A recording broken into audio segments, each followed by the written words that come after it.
Welcome. Thank you for joining us this morning, or it might be this evening. Who knows? But it's morning here. Baruch, yes. Baruch atah Adonai Eloheinu melech haolam asher kitshanu b'mitzvotav v'tzivanu la'asok b'divrei Torah.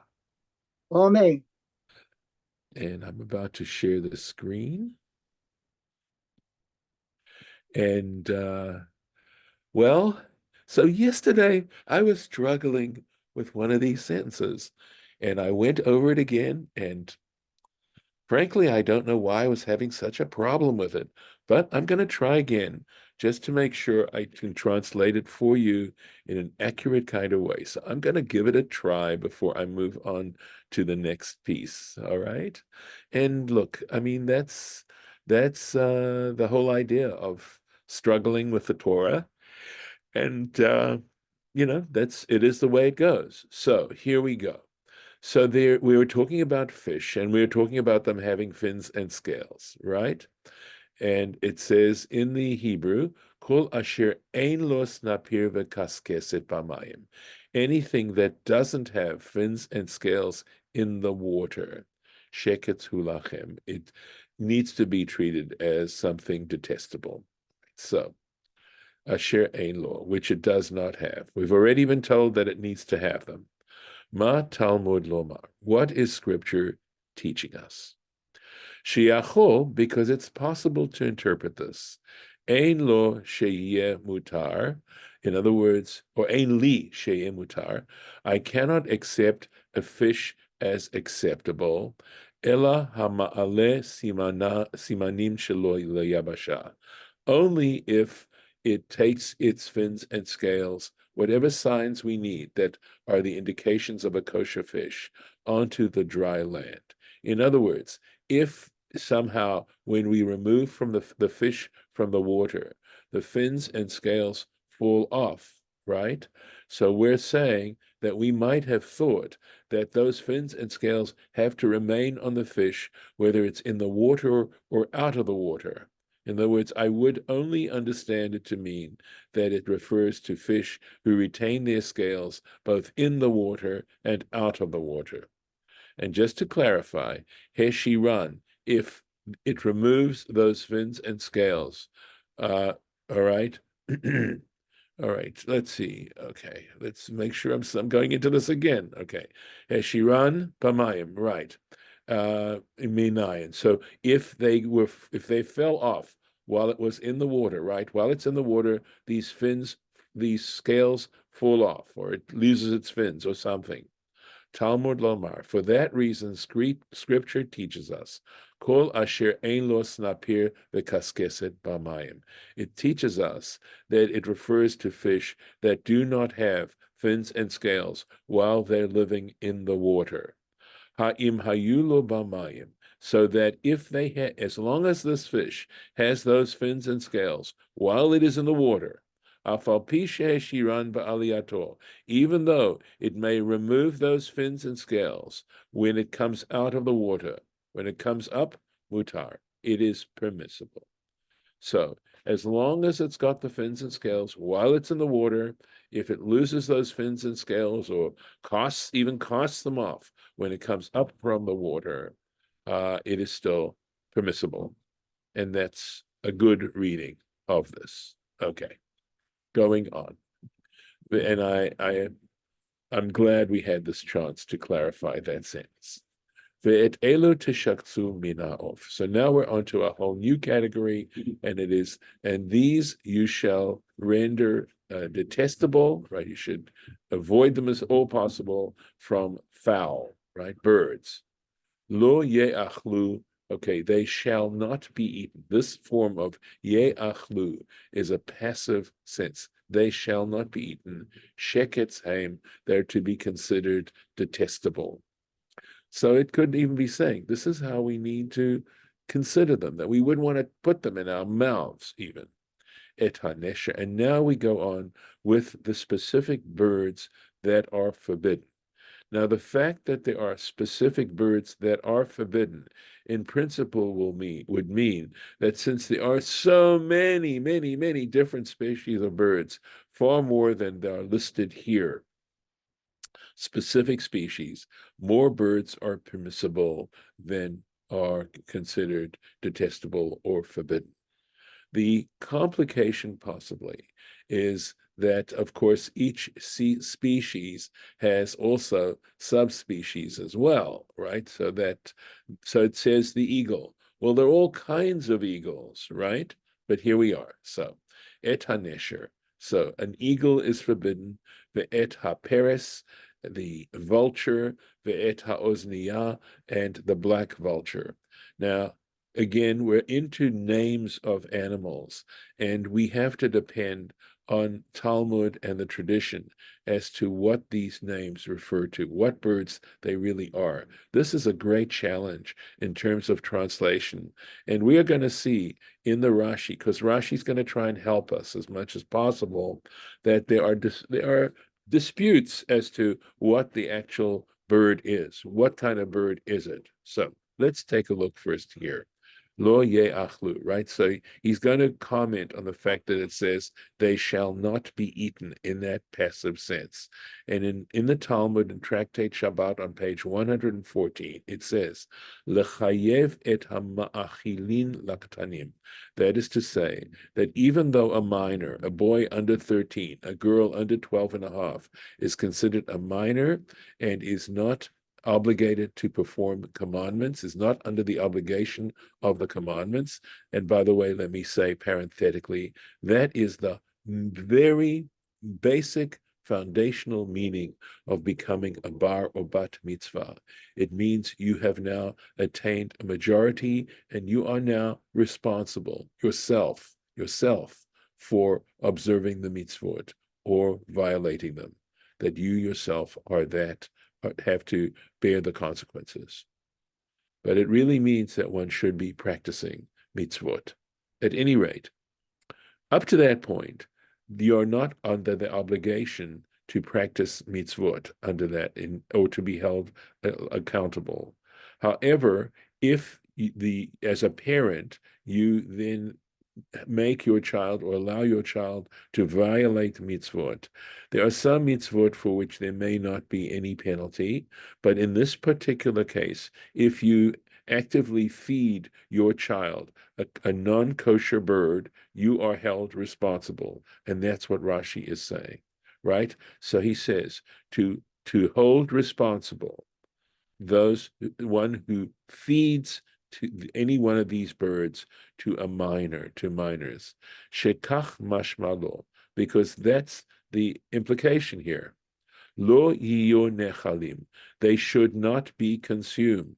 Al yadcha, right? Or by your means. In other words, we're talking now about actively feeding a child one of these birds. If a child feeds themselves the bird, they're not going to be held liable. But if you feed the child that this kind of bird that's forbidden, you are now going to be liable. Okay. So you nechalim al yadcha, by your agency. And then there's a question. O eino ela le'asram b'hana'ah. Or perhaps, since this seems to be adding another layer of meaning to the prohibition, maybe it has nothing to do with minors and feeding it to minors, but it's simply saying you're not allowed to benefit. In other words, you can't sell birds and sell one of these birds or these kind of birds and make a profit. Maybe that's what it means when it says they shall not be consumed. Or if you have a restaurant and you're serving one of these kinds of birds in your restaurant. Talmud Lomar. So is that a possibility? It's a possibility. So Talmud Lomar, for this reason, in Deuteronomy, where these laws are repeated to some extent, there it says, Lo tochelu, you shall not eat them. You shall not eat them. And because it emphasizes in Deuteronomy, in that second mentioning, that it has to do with consuming them, Ba'achila asurim. You are only forbidden to consume these birds, any one of these birds, bahana'a mutarim. But on the other hand, you are allowed to trade in them. You're allowed to benefit from them in other kinds of ways. It is limited to only eating them, ingesting them. So now Rashi goes on to tell us a general principle, because we are talking now not only about the fact that these birds are intrinsically forbidden, but they also render a person tameh. They also have the possibility of rendering a person impure. So, of course, that whole subject of purity and impurity is one that we have talked about before, and it is a very arcane and in some senses difficult subject for us to fully comprehend. But I believe that it has, in some ways, to understand it, it has to do with mortality and immortality. It also has to do with deep psychological issues as well.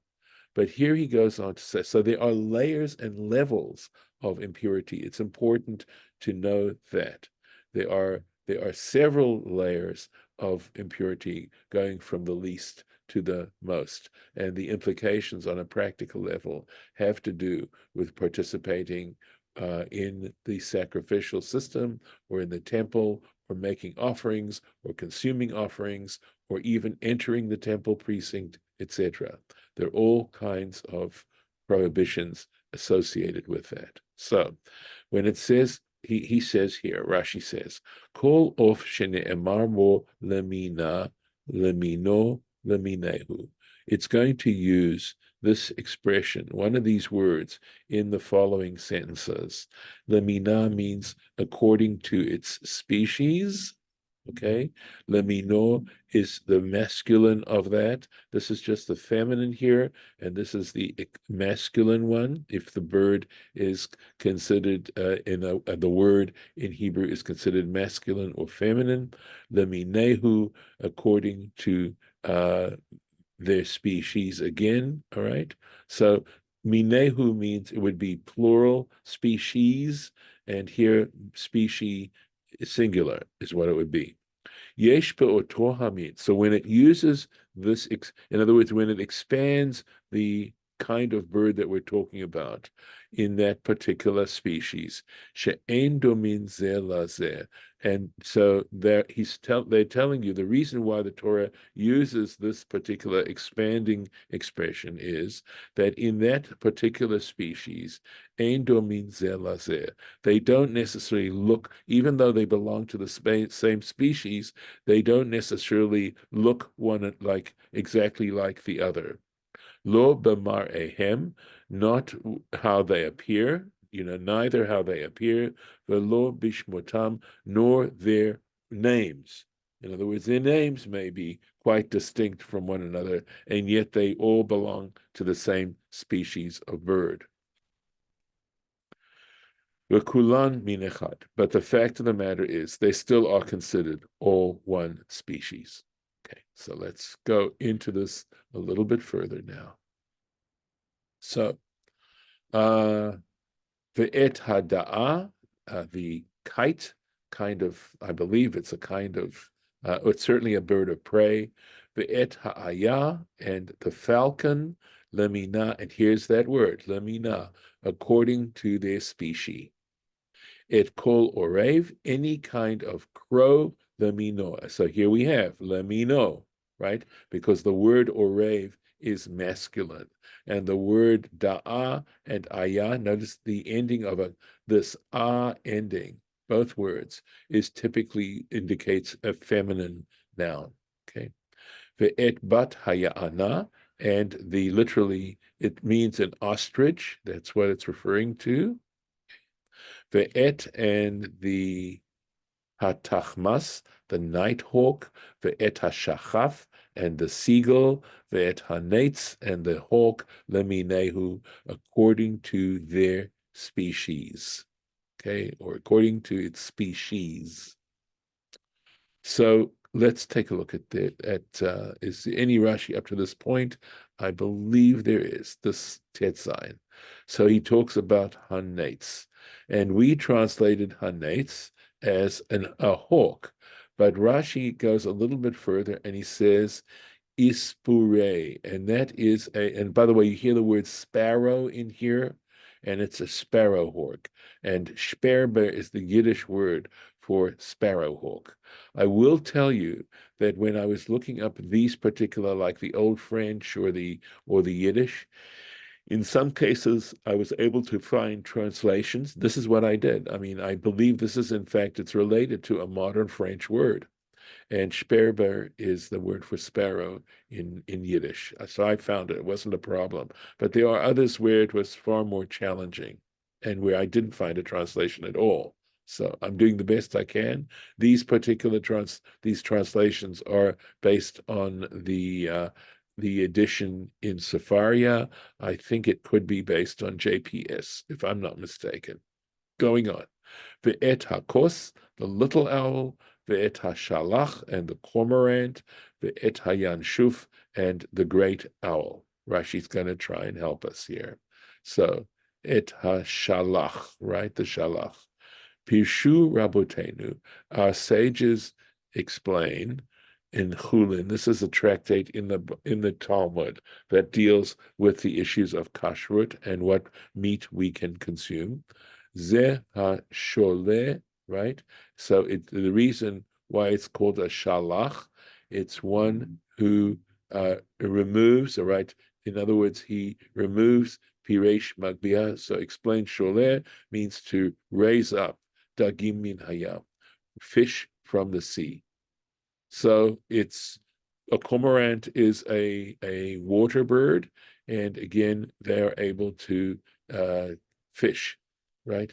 Vezehu shetirgem Onkelos, and this is precisely why Onkelos translates it in Aramaic, ush veshinuna, shni nuna, right? So that's and so nuna are fish, shni nuna. Oh, sorry, it looks like is it shli nuna?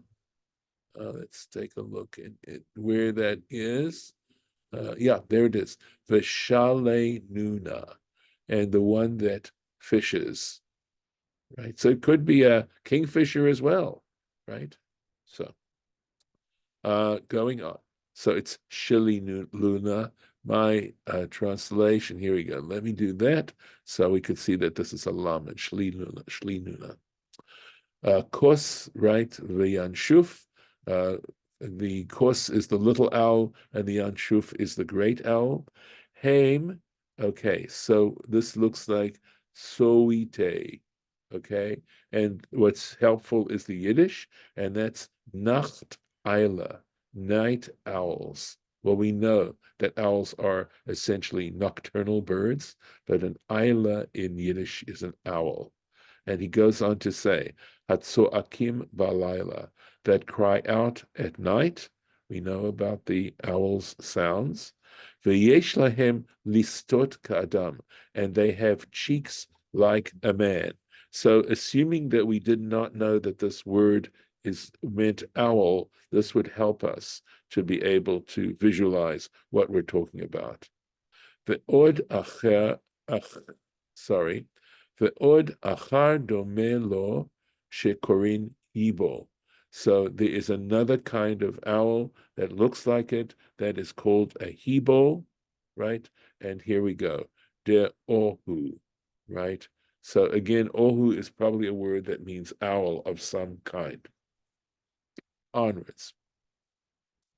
Ve'et hatin shemet, the white owl, ve'et haka'ah, and the pelican, ve'et haracham, and the bustard, right? So let's take a look here. Okay, so here we're going to go on. No Rashi on that. Ve'et hachasidah, and the stork. That's actually the modern name for stork in Hebrew. Okay, sorry. Forgive me. Let's go back. Et hachasidah, the stork, ha'anafa lamina, and herons according to their species. There's that lamina, the et haduchifat, and the hupo, the et ha'atalef, and the bat. Okay. So flying animals.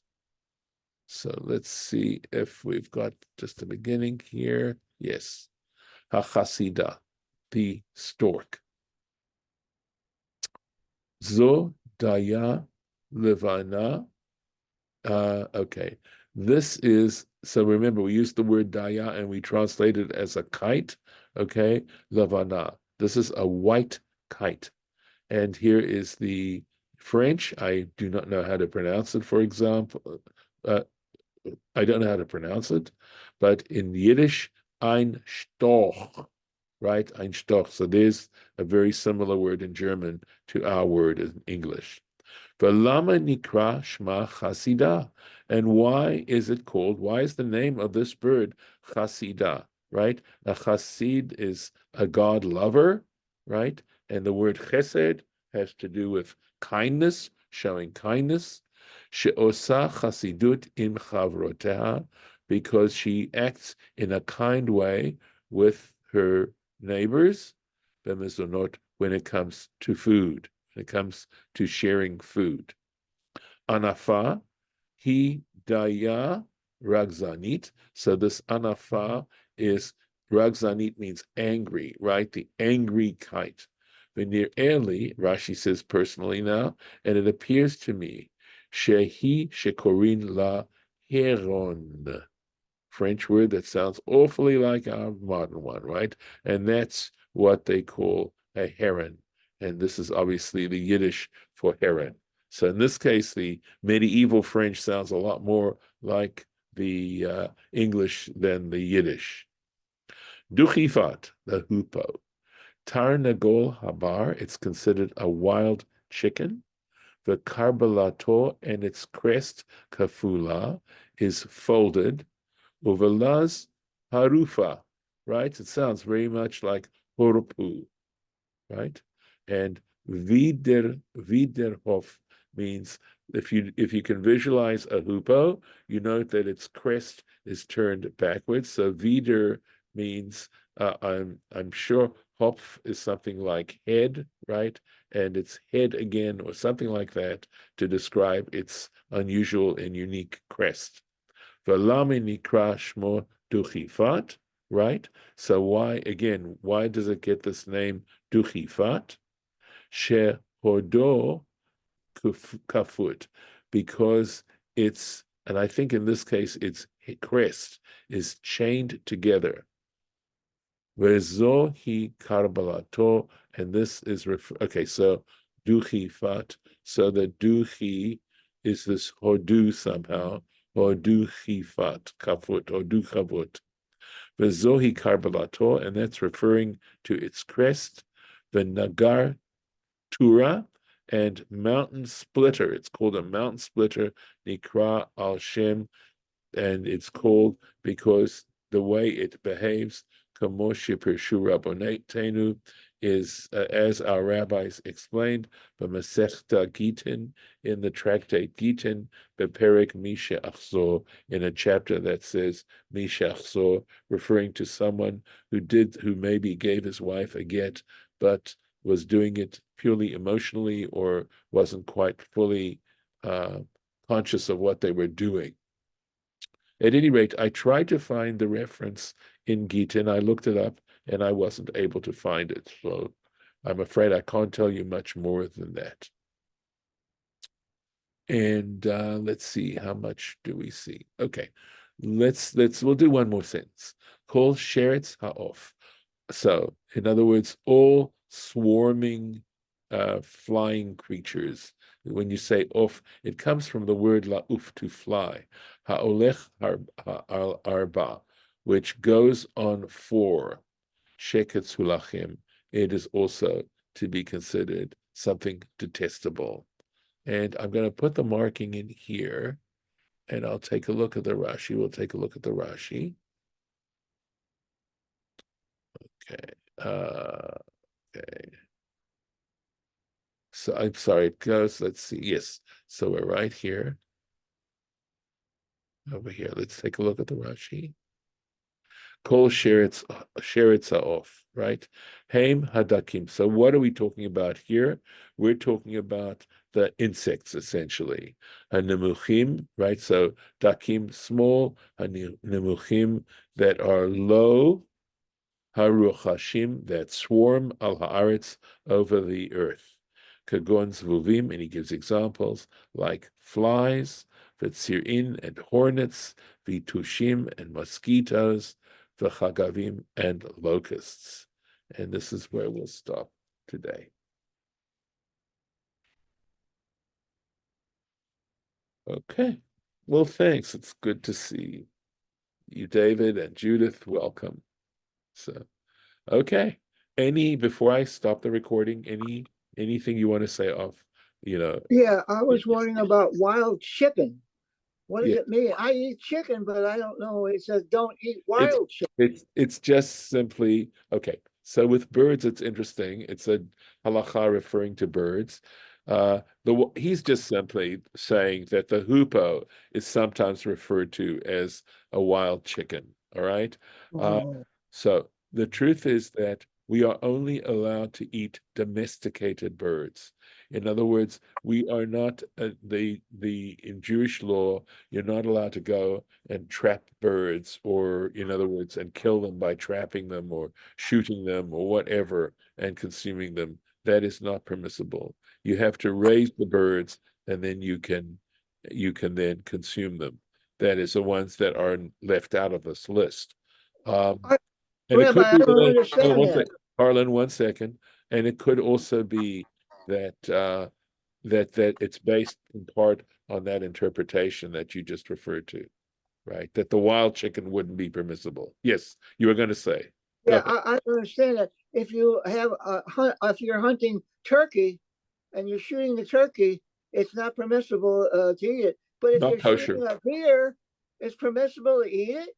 Say that deer.